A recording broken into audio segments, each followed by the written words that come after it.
few years ago, my grandfather was told that if he did not become more physically active, he would die as his arteries continued to close up from plaque buildup inside of them. And if my grandfather hadn't listened to his doctor's advice and began walking 4 to 5 times a week for about half an hour each time, he never would have seen the birth of 2 new grandchildren or 2 of his other grandchildren graduate high school. As a student in the exercise science program here at Pitt, I feel that it is my duty to use my knowledge that I've gained through my classes to promote physical activity to all of you and to anybody who is not physically active in general. Today I will talk to you about the dangers of a sedentary lifestyle, the direct benefits of being physically active, and the American College of Sports Medicine guidelines for physical activity and how you can implement them into your life to become more physically active. By doing this, I hope to convince you all to either start becoming physically active or to increase your physical activity to meet the minimal ACSM guidelines for health and overall well-being. So let's begin talking about first the dangers of a sedentary lifestyle and why we need to avoid becoming sedentary. First, you will have a greatly increased risk of diseases such as cardiovascular disease like my grandfather had, type 2 diabetes, chances of strokes, heart attacks, heart disease, high blood pressure, and even some cancers, if you are to stay sedentary. The Harvard School of Public Health has noted research that showed for every 2 hours that women spent watching TV, there was a 23% increased risk in them becoming obese and a 14% increased risk of them developing diabetes. And of course, obesity and diabetes are 2 of the things that most people associate with both an unhealthy diet and a sedentary lifestyle. Another danger of a sedentary lifestyle is not really health related, but is a big deal to most people in the world. It is the cost, the financial cost of being sedentary. The Centers for Disease Control suggests that getting people just in the United States to become more physically active overall could not only save those individuals money, but could cut the medical costs for the United States government and just the overall country by over $70 billion. And that is a ton of money, and that could all be coming out of your guys' tax paychecks every 2 weeks or so when you're getting a paycheck. $70 billion of that could be coming back to you if the country as a whole would become more physically active.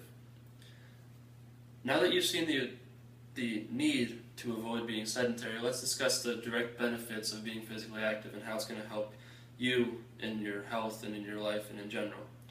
First of all, you'll live longer. Studies show that you'll live longer and have a more healthy life if you add physical activity to your life. And essentially you'll have the opposite effects of a sedentary lifestyle where your risk for all those diseases, the cardiovascular, the heart disease, strokes, cancers, type 2 diabetes, high blood pressure, instead of increasing that risk by being sedentary, you'll be decreasing the risk for all of those. Physical activity also decreases bone loss as you age, which is just osteoporosis. It decreases your chances for that. It has been shown to improve cognitive function, especially in children and the elderly. And it also helps to relieve depression and anxiety, and generally overall it will improve your mood as you go through your day-to-day life, which may be a big reason why it can also improve sleep habits for many people. And lastly, physical activity greatly prevents the chances of obesity, especially when paired with a healthy diet.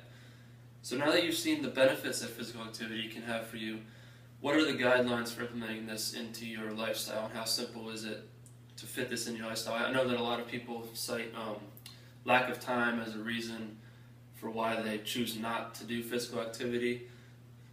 So I'm going to show you now that it can be very easy and doesn't require a whole ton of your time to become more physically active. The American College of Sports Medicine outlines cardiovascular, flexibility, and resistance training as 3 ways that you can implement being physically active into your life. We'll start with the cardiovascular guidelines.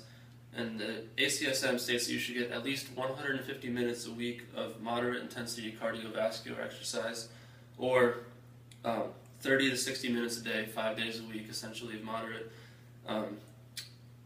intensity physical activity.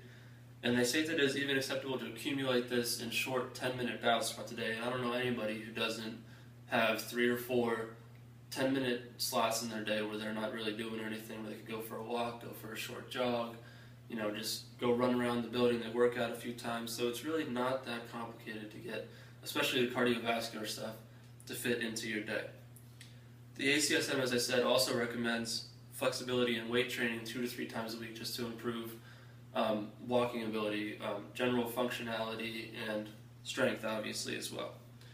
So today I have discussed with you guys the dangers of a sedentary lifestyle, the benefits of a physically active one, and the simple guidelines that can help add physical activity to your life. And hopefully you can see how easy it is to add this important, very, very important thing to your life, just to improve your overall health and well-being, and to be there for your families like my grandfather still is today.